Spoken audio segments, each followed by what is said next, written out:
Il n'y aura pas de boycott. Ils ont créé les conditions pour ça, mais il n'y aura pas de boycott. Et nous aurons en face, on va s'affronter.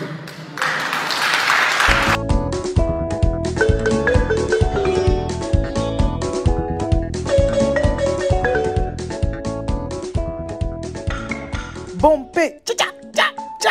Et où les vis-à-vis? Mon cher, la mamaille. Bonsoir les amis.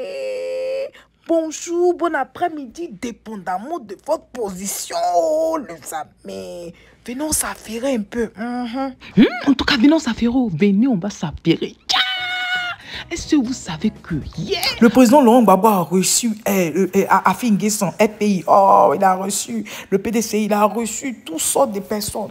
Il dit que ça continue de défiler là-bas. Ça continue de défiler là-bas. Il dit l'opposition actuellement là est en marche. C'est-à-dire que eux, ils ont cru qu'ils vont diviser l'opposition. Mais l'opposition sera unie plus que jamais. L'opposition sera unie plus que jamais. Les amis, ce que moi je peux vous dire, ce que je peux dire à nos politiciens là, moi, vous avez vu que le parti en place, ça veut dire que le RHDP veut que tous les opposants là soient divisés. Il veut qu'il y ait une fracture au niveau de l'opposition. Donc, c'est-à-dire que vous-même, vous savez ça.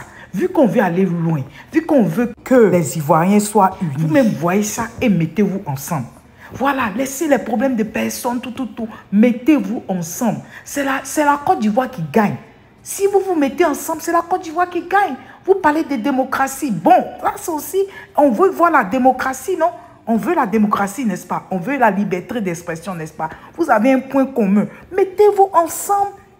Et puis après, maintenant, vous allez voir parmi vous là, qui vous voulez choisir. Mais pour le moment là, mettez-vous ensemble. Mettez-vous ensemble. Donc c'est ça. Donc le président Laurent Gbagbo a commencé à consulter tout le monde. Il a commencé à les appeler, tous ceux qui ont postulé. Et puis on n'a pas retenu tout. Il a commencé à les appeler un à un.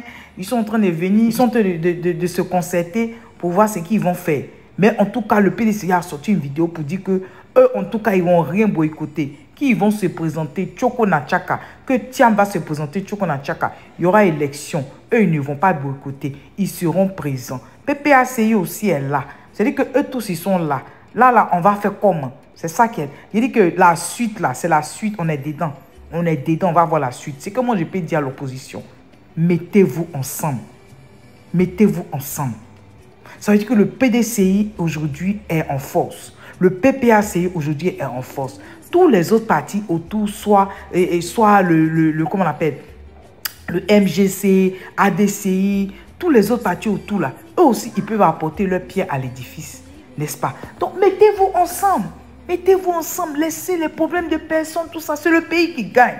Sans plus tarder, les amis, je vous laisse regarder un peu, voilà ce qui s'est passé les 2 derniers jours, là. En tout cas, c'était émouvant. C'était beau à voir. C'était beau à voir. Vraiment, j'espère que ça va continuer.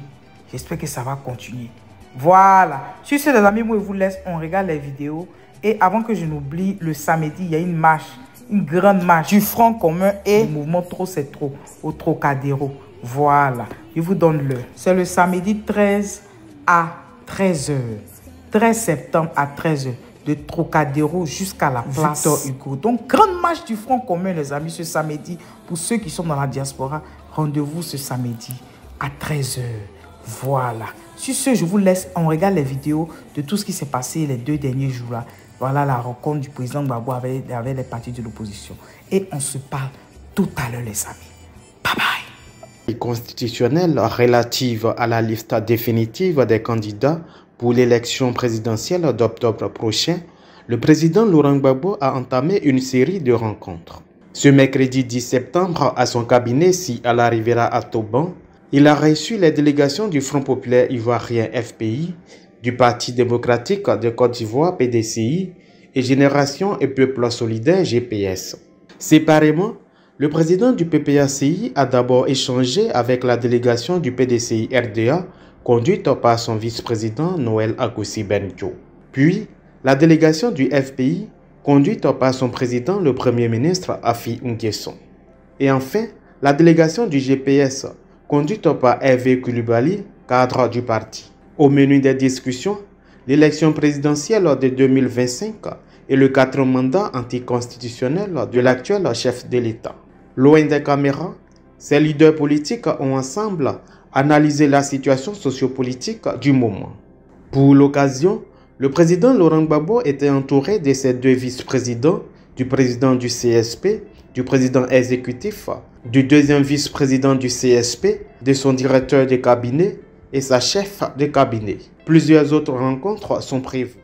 Dans le cadre de ces rencontres, après la décision du Conseil constitutionnel, le président Laurent Gbagbo a reçu en audience ce jeudi 11 septembre à son cabinet une délégation de la plateforme Haute Nouvelle et celle du mouvement politique Aujourd'hui et Demain la Côte d'Ivoire ADCI. Ces deux délégations étaient respectivement conduites par les présidents Toby Irie Vincent et Assali Diomoko Antoine, tous deux candidats disqualifiés par le Conseil constitutionnel pour cause de parrainage non requis. Les rencontres sont relatives à l'élection présidentielle d'octobre 2025. À cet effet, les visiteurs ont longuement échangé avec le président du PPACI. Après des riches échanges avec le père de la démocratie en Côte d'Ivoire, les deux leaders et leurs délégations sont retournés réconfortés. Nous sommes venus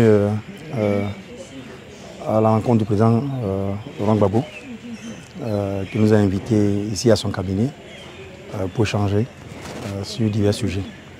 Et nous avons appris beaucoup de son expérience de vie, mais également d'une lecture générale de la situation du pays.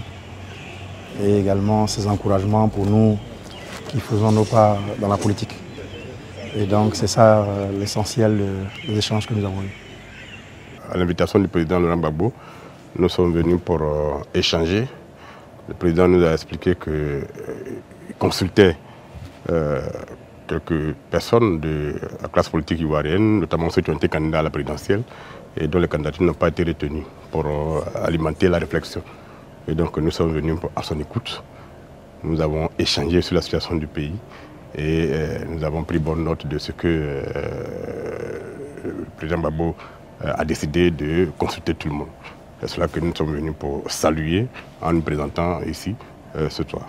Le président Laurent Gbagbo avait à ses côtés des responsables du parti et des membres de son cabinet. Il ne peut pas avoir une élection sans le PDCI. C'est même pas la peine de croire que ça va se passer. Le PDCI appelle à ce que nous ayons des élections, nous irons et avec Tidjane Thiam. C'est point la position de notre parti. Il n'y aura pas de boycott. Ce sera trop facile. Ce sera trop facile. Il n'y aura pas de boycott. Ils ont créé les conditions pour ça, mais il n'y aura pas de boycott. Ils nous auront en face. On va s'affronter. La liste définitive des candidats à l'élection présidentielle d'octobre 2025.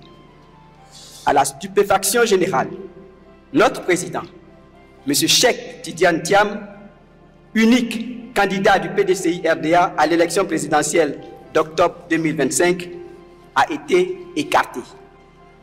Les militantes, les militants et les sympathisants du PDCI-RDA ont accueilli dans la plus grande consternation cette décision inique, grave et injuste. Cette décision que nous savions tous, savamment programmée depuis plusieurs mois dans les laboratoires du pouvoir, n'a trouvé comme seul argument officiel par le Conseil constitutionnel que l'absence du nom de notre candidat sur la liste électorale de 2024. Or, nous savons tous et toutes aussi que la révision de la liste électorale prévue pour 2025 n'a pas eu lieu, comme ce fut le cas dans les années d'élection présidentielle en 2010, 2015 et 2020. Cependant, des ressources financières de près de 27 milliards de francs CFA ont été affectées pour le compte de la CEI au budget de l'État voté à l'Assemblée nationale pour l'année 2025. Le constat qui s'impose en l'espèce, au regard de la violation flagrante par la CEI d'une obligation légale absolue et du caractère malveillant du refus de cette CEI d'organiser la RLE annuelle de 2025, est une irrégularité qui invalide tout le processus électoral. Ils ont nos 27 milliards. Où sont passés nos 27 milliards? L'argent du contribuable, l'argent de Côte d'Ivoire, 27 milliards. Vous avez mis ça où? Voilà, vous n'avez pas fait révision de la liste électorale. Mais par contre, vous avez pris les 27 milliards. Ce 27 milliards est passé où? Dites-nous à notre argent. Un peu mon comme ça. Les amis, moi, je vous laisse. On ne sait pas tout à l'heure, non? Toi, si tu es un nouveau par ici, en tout cas, pour en arriver, merci d'être là. Merci beaucoup aux anciens. Et que notre Dieu Tout-Puissant continue de vous bénir et qu'il puisse bénir vos familles respectives. Union de prière pour la Côte d'Ivoire. Union de prière pour tous ceux qui sont malades en ce moment. Que notre Dieu Tout-Puissant puisse vous guérir. C'est que ça va aller. Soyons courageux. Et comme je le disais au début de la vidéo, opposition, mettez-vous ensemble.